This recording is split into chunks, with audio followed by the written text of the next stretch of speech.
Bonjour à tous. Il a travaillé pendant 10 ans sur les marchés financiers avant de dénoncer les excès du métier de trader dans un livre intitulé Le Fric. Devenu investisseur, il a cofondé il y a 5 ans le moteur de recherche Quant qui se veut une alternative à Google. Bonjour Jean-Manuel Rozan. Bonjour.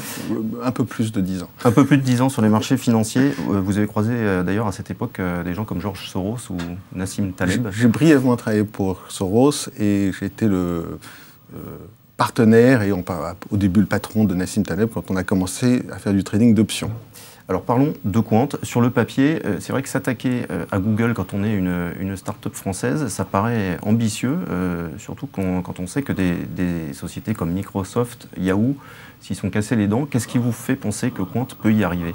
Alors, c'est à la fois ambitieux et modeste, je dirais, parce que le but n'est pas de battre Google, le but est de convaincre un grand nombre d'utilisateurs à notre niveau à nous, c'est-à-dire quelques millions d'utilisateurs, de chercher sur Quant lorsqu'ils ont besoin d'une réponse à leurs questions. Et la façon dont nous montrons les réponses, évidemment, ajoute une valeur pour l'utilisateur. On le voit puisqu'on a 25% de croissance le mois dernier. Donc rien que sur la pente en France, avec des réponses pertinentes en français pour l'instant, et un peu plus dans les pays voisins, mais encore très pertinent en France, on voit qu'il y a évidemment un besoin et une attente qui fait qu'on a une croissance. Et donc, on pense qu'il n'y a aucun doute qu'on arrive, à terme de 1, 2, 3 ans, à avoir une audience conséquente. Alors, avant de rentrer un peu plus dans le business model, donnons quelques chiffres pour comparer ce qui est comparable. En termes de fréquentation du moteur de recherche, on en est à combien de... Alors, je vous donnerai des résultats fournis par SimilarWeb, donc pas par nous. Ouais. 3300e site au monde au mois de janvier, une croissance de 25%, presque 10 millions de visiteurs uniques. 10 millions de visiteurs uniques. Si on compare avec les recherches qui sont faites sur Google, aujourd'hui on raisonne quoi? Par jour, par mois?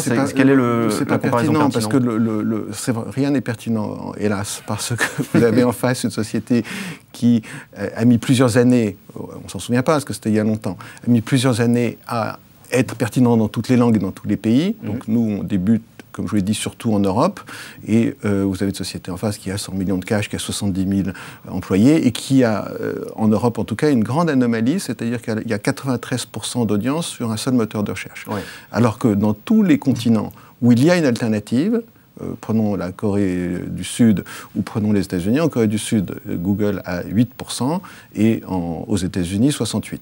Donc nous, ce que nous pensons, c'est que quand une alternative se présente et qu'elle a ce que nous avons, c'est-à-dire des valeurs très précises qui sont de ne pas tracer les gens, de ne pas garder l'historique de recherche, de casser l'intrusion publicitaire au moment où il y a le recoupement, c'est-à-dire au moment du moteur de recherche. Et donc ça, les gens comprennent très bien cette intrusion publicitaire. Et ils comprennent très bien aussi que le fait qu'ils donnent leurs données et qu'elles soient gardées pendant très longtemps les expose à, au fond, une commercialité de leurs données qu'ils ne souhaitent pas forcément. Donc quand on fait ça, et qu'en plus, comme nous, on exploite les résultats des réseaux sociaux pour rendre les résultats plus vivants et plus pertinents, il y a de la place. Il y a de la place.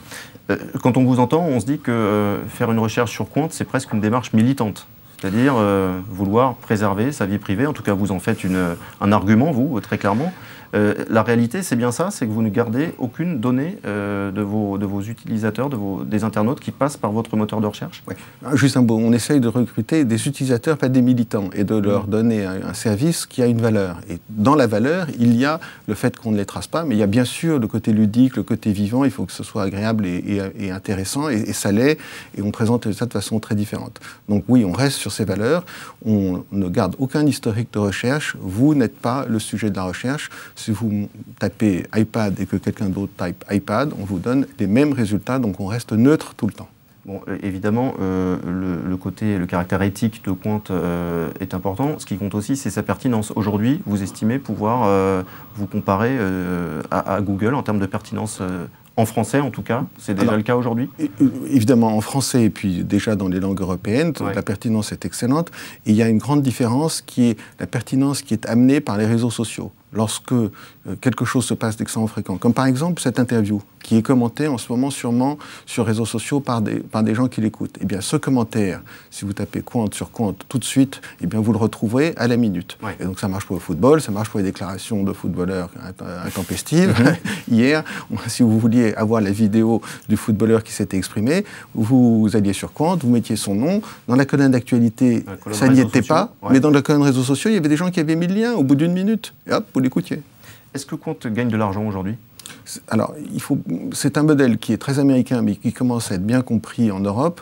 Notre modèle est un modèle B2C, c'est-à-dire d'avoir une audience. Donc, il y a un chemin, il y a un triptyque auquel, d'ailleurs, tous les moteurs de recherche au monde, y compris Google, Bing, Yahoo, Naver, tout ce qu'on veut, ont été soumis. Premièrement, il faut avoir une technologie. Il faut avoir une ergonomie qui plaise aux gens et un produit qui plaise aux gens. Sur cette base, il faut faire une audience qui grandit. Et quand on a tout ça, on peut monétiser. Donc nous en sommes au stade où nous allons commencer la monétisation en 2016, compte tenu de la croissance de notre audience qui est très rapide. Alors, l'an dernier, dites-moi si j'ai une bêtise, hein, je crois que c'est l'an dernier, Axel Springer a pris une participation dans votre... Il y a 18 mois à peu près. Dans votre société.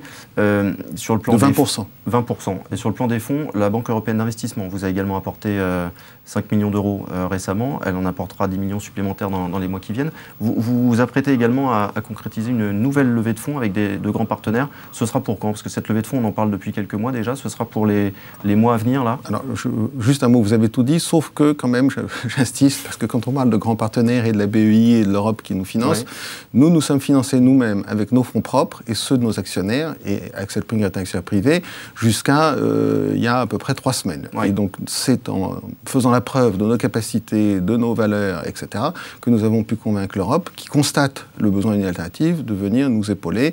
Et donc, on apprécie beaucoup. Ça a été fait à l'issue d'un travail extraordinairement complet fourni par les équipes de la BEI, et c'est conditionnel à une certaine réussite, c'est pas donné.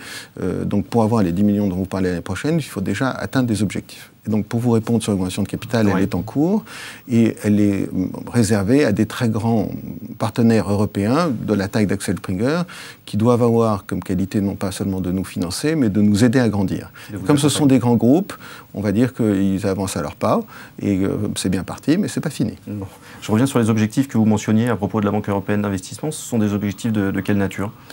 Financier d'un côté, il faut quand même qu'on fasse au moins une petite augmentation de capital et aussi, surtout, ils ont étudié un business plan qui notamment passe par le développement de la pertinence des résultats en Europe pour créer un service public pour les Européens avec des objectifs d'audience, et donc il faut absolument qu'on reste sur ce business plan-là. On ne peut pas s'en servir pour faire autre chose, une acquisition, je ne sais pas, en Chine, non.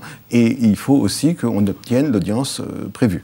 L'enjeu pour vous, et j'imagine que ce sera la raison d'être de ces levées de fonds, c'est aussi de vous faire connaître, d'engager un certain nombre de dépenses marketing, parce que le grand public ne vous connaît pas forcément encore, c'est de vous faire connaître et de vous faire référencer dans les entreprises, dans les administrations, pour devenir le moteur de recherche référent, je dirais. Est-ce que vous avez entamé ce travail-là? Alors, on le commence maintenant qu'on a les moyens. Hélas, on aurait bien aimé tout faire plus vite. Quand on est entrepreneur, on est pressé. Mais il fallait avoir d'abord la pertinence, la technologie, et puis après les fonds. Et effectivement, vous avez parfaitement raison. Aujourd'hui, on a une agence de com qui fait un très très bon travail, mais on n'a pas eu les moyens de faire du marketing, de la publicité, et surtout pas non plus dans les autres pays. On n'a pas eu les moyens d'aller convaincre des administrations ou des entreprises, en France ou à l'étranger, de se servir de Quant. Donc tout ça vient, et c'est une partie de l'allocation du budget, de l'augmentation de capital qui vient. Et donc, juste en un mot, aujourd'hui, en réalité, si on calcule, on a eu 10 millions d'euros sur les 5 premières années de Quant, et si tout va bien, on en aura un gros multiple presque tout de suite, et donc on pourra faire beaucoup plus très vite que ce qu'on a réussi à faire, ce qui est déjà pas mal, avec une somme au fond restreinte. Alors il y a une administration qui vous a bien identifié, et je terminerai par ça, c'est l'éducation nationale, puisque Quant a lancé en décembre, je crois, Quant Junior, qui est un moteur de recherche destiné aux enfants, 3 à 13 ans. Alors quelle est la raison d'être d'abord de ce moteur de recherche? Et puis est-ce qu'aujourd'hui, l'éducation nationale s'engage à déployer ce moteur de recherche dans toutes les écoles, dans tous les collèges, lycées? Alors la raison d'être, c'est que, comme vous le savez, le monde est angoissant et les contenus que l'on trouve sur Internet sont anxiogènes pour nos enfants. Et avant, ils étaient protégés de ces contenus de tout un tas de façons, la télévision, les films, tout ça, interdit aux moins de 13 ans. Et c'était plus facile. Aujourd'hui, c'est très compliqué. Ils consultent des tablettes, celles de leurs copains, des portables. Mais enfin, il y a quand même besoin de créer un univers restreint dans lequel ils ont des réponses. C'est un moteur de recherche. Ils posent des questions, même sur des sujets anxiogènes. Islam, Bataclan, tout ça, on leur donne des réponses. Djihad, ils ont le droit de savoir ce que c'est. Il faut qu'ils savent ce que c'est. Mais il n'y a pas de raison de leur montrer une image qui, elle, soit angoissante de quelqu'un assassiner, etc. Donc, on a créé la raison d'être, c'est donc de pouvoir contrôler les contenus anxiogènes et protéger nos enfants. On veut tous le faire. Et deuxièmement, on a beaucoup travaillé avec l'Éducation nationale qui nous a aidés en contribuant une liste positive, qui est la liste blanche de l'éducation, une liste noire de sites bannis qu'on a beaucoup augmenté par le crawling de nos serveurs. Mais l'Éducation nationale a jugé bon de mettre cet outil à disposition des professeurs dans les écoles, mais nous sommes évidemment des adeptes de la liberté et tout le monde a droit, évidemment, de continuer à se servir d'autres choses. Sur ce coup-là, vous avez devancé Google, hein, qui lui aussi travaille un moteur pour les enfants. Google a annoncé le faire juste après qu'on ait annoncé, nous, qu'on le faisait, mais je ne l'ai pas encore vu. Non, moi non plus. Merci beaucoup. Merci à vous. Jean-Manuel Rozan, à bientôt. À bientôt.